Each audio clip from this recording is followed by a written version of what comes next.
आए हैं। ड्रोन हमले में जापोरिजिया में कोहराम मचा हुआ है और जापोरिजिया में कई लोगों के मारे जाने की खबर है। तो बड़ी अपडेट आपको दे रहे हैं। यूक्रेन पर रूस का बड़ा ड्रोन हमला, तस्वीरें आई हैं। जापोरिजिया में रूस ने ड्रोन से बम बरसा दिए हैं। ड्रोन हमले में जापोरिजिया में कोहराम मचा हुआ है। जापोरिजिया में कई लोगों के मारे जाने की खबर सामने आ चुकी है।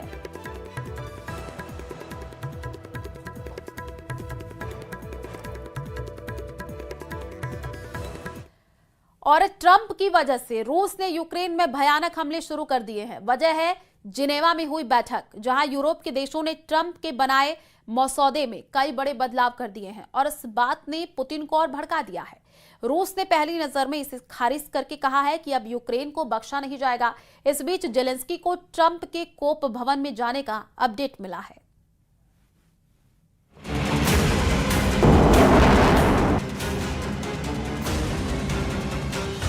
जैसे आसमानी बिजली कड़कती है, जैसे मौत बांटने वाली बिजली गिरती है, वैसे ही दृश्य कीव में रात को दिखते हैं। अचानक बहुमंजिला इमारत से ड्रोन टकराता है, जोरदार धमाका होता है।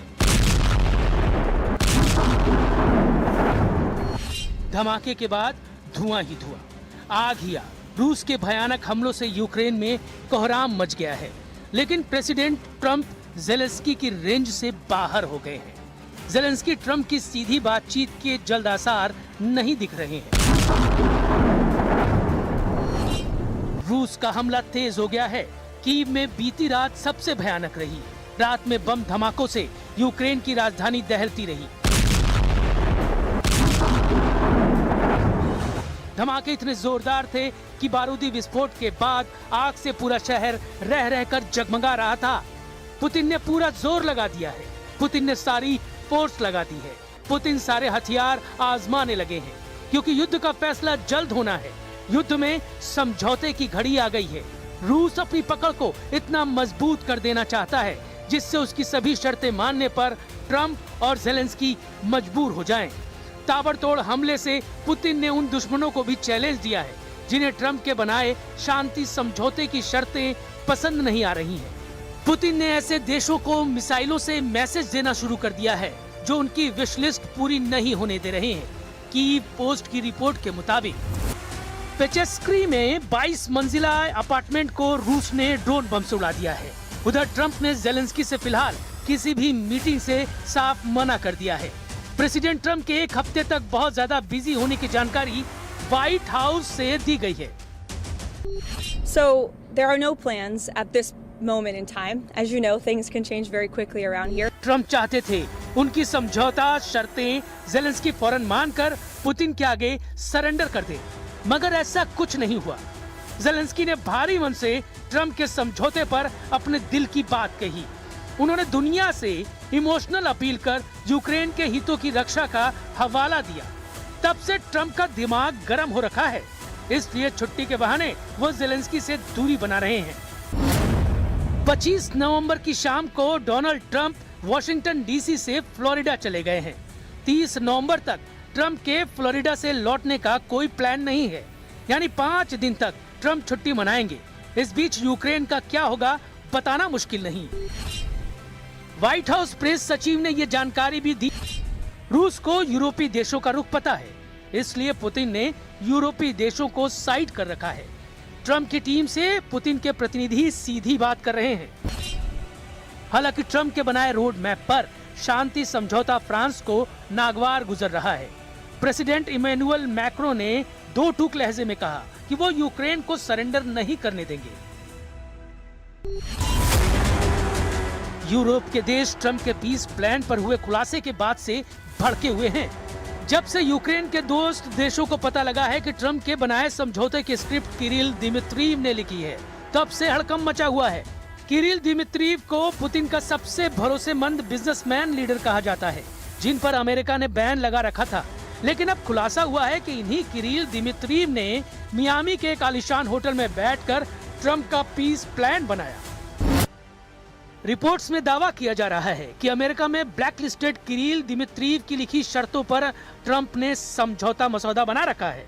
रिपोर्ट्स के मुताबिक मियामी मीटिंग के बाद पुतिन ने अपने वफादार किरिल को जो मिशन सौंपा उसे उन्होंने बखूबी निभाया, मगर अब ये बात उजागर होने से पर्दे के पीछे अमेरिका और रूस की सीक्रेट डील का शक जताया जा रहा है। उधर लेटेस्ट अपडेट ये है कि ज़ेलेंस्की की अपील पर शांति समझौते में कई अपडेट किए गए हैं। रिपोर्ट्स के मुताबिक 28 पॉइंट्स को कम करके सिर्फ 19 शर्तें ही अब समझौते में रखी जा रही हैं। अमेरिका और यूक्रेन ने स्विट्जरलैंड में बैठक के बाद ये बदलाव किए हैं। ऐसे कई बदलावों के बाद ज़ेलेंस्की खुश नजर आ रहे हैं, लेकिन क्रेमलिन को नए मसौदे का इंतजार है, जिसके बाद ही बात फाइनल होगी। रूस के विदेश मंत्री सर्गेई लावरोव ने एक बार फिर से दोहराया है कि यूरोपीय देशों की जगह पश्चिमी देशों का लीडर अमेरिका को माना जा रहा है। मतलब शांति समझौता पुतिन की मर्जी और ट्रंप की रजामंदी से ही होना है। मगर 5 दिन के सस्पेंस का क्या? ट्रंप ने अगर 5 दिन तक कुछ नहीं किया तो यूक्रेन को भारी नुकसान उठाना पड़ सकता है। रूस ने तेजी से यूक्रेन में आगे बढ़ना शुरू कर दिया है। रूस के डिफेंस मिनिस्ट्री ने ये वीडियो रिलीज किया है। यूक्रेन के प्रोकोवस्क में भयानक हमले के बाद रूस के सैनिक शहर में घुस गए हैं। प्रोकोवस्क के 2 जिलों पर रूस ने कब्जा कर लिया है। पुतिन आर्मी जिस तूफानी तेजी से यूक्रेन को रौंद रही है, उससे जल्द ही ये राजधानी कीव तक धावा बोल सकते हैं। पुतिन को मिली 5 दिन की मोहलत बहुत बड़ा उलटफेर साबित हो सकती है। प्रेसिडेंट ट्रंप ने अगर ज़ेलेंस्की को ज्यादा देर वेट करवाया तो मुमकिन है वो यूरोपीय देशों के पास भागे, जो फिलहाल यूक्रेन को हर तरह से मदद का भरोसा दिला रहे हैं। लेकिन यूरोप की युद्ध में एंट्री हुई तो पुतिन को एटमी धमाके का बहाना मिल सकता है।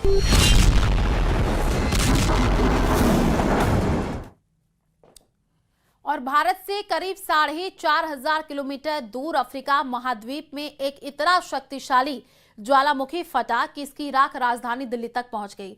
हालांकि राहत की बात यह है कि अब से करीब आधे घंटे पहले इथियोपियन ज्वालामुखी की ये राख भारत के आसमान में पूरी तरह हट गई और अब चीन की तरफ बढ़ रही है। आपको बता दें कि इथियोपिया में हेली गुब्बी नाम का ये ज्वालामुखी 12,000 साल से निष्क्रिय पड़ा था। देखिए रिपोर्ट।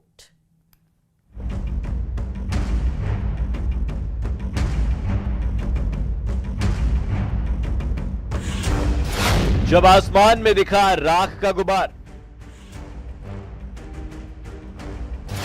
राख वाले बादल कर देंगे हैरान। राख के बादल ने तय की 4300 किलोमीटर की दूरी।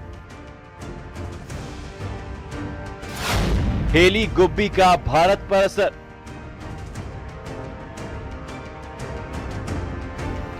ये खौफनाक मंजर हर किसी को हैरान कर देगा।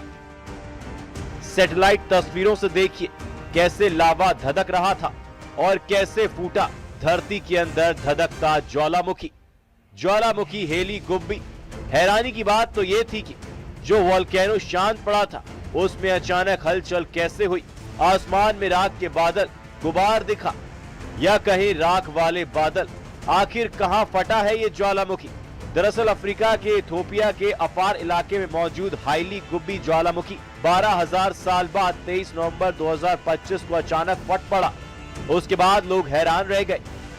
इन राख के बादल को देखकर लोग दौड़ लगाने लगे। वैज्ञानिकों के मुताबिक विस्फोट ने लगभग 14 किलोमीटर ऊंचाई तक राख का गुबार हवा में पहुंचा दिया।